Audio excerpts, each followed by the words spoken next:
I consorzi di bonifica del Veneto sono pronti, hanno presentato progetti per gestire le emergenze idriche in modo programmato per 147 milioni di euro, ma lo Stato ha messo sul piatto al momento 300 milioni di euro per tutto il territorio nazionale. Di questi 40 arriveranno in Veneto, regione in cui l'agricoltura specializzata registra però un incremento del PIL del 4,6%, trainando di fatto il settore primario nazionale e quindi dovrebbe meritare investimenti più adeguati.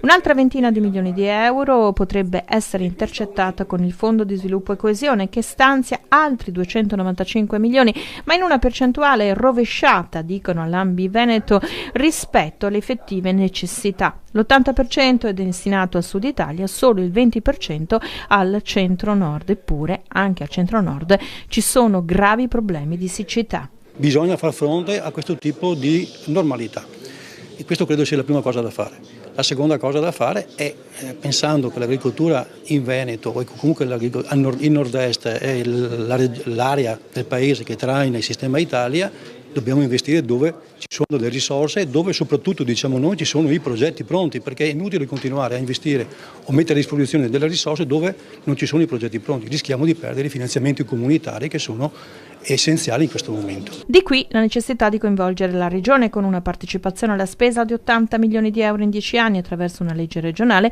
che dovrebbe essere approvata entro fine 2017. Tutto questo sistema costa molto.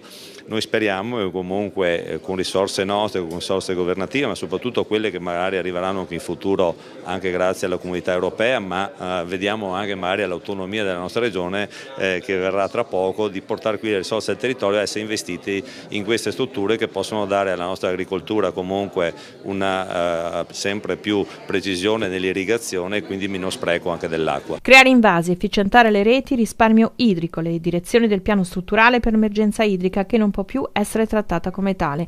Con i 60 milioni che sono certi, quali progetti si realizzeranno? Sono tutti progetti riferiti a riconversioni delle reti irrigue, quindi vuol dire trasformazione delle reti che hanno un sistema di distribuzione dell'acqua ad aspersione con sistemi efficienti, tubati, in pressione, dove l'acqua arriva all'agricoltore pronta per essere utilizzata e sicuramente con un risparmio in termini di litri secondo molto importante, quindi efficienza, che questa può permettere addirittura un'irrigazione di precisione, quindi un'azienda agricola può addirittura innovare in termini di infrastrutture, quindi il comparto viene reso altamente efficiente. Intanto come si affronta questa siccità? Si affronta con un lavoro costante che stanno facendo le strutture dei consorzi. Noi stiamo comunque gestendo una realtà, una situazione importante con disagi importanti per il territorio.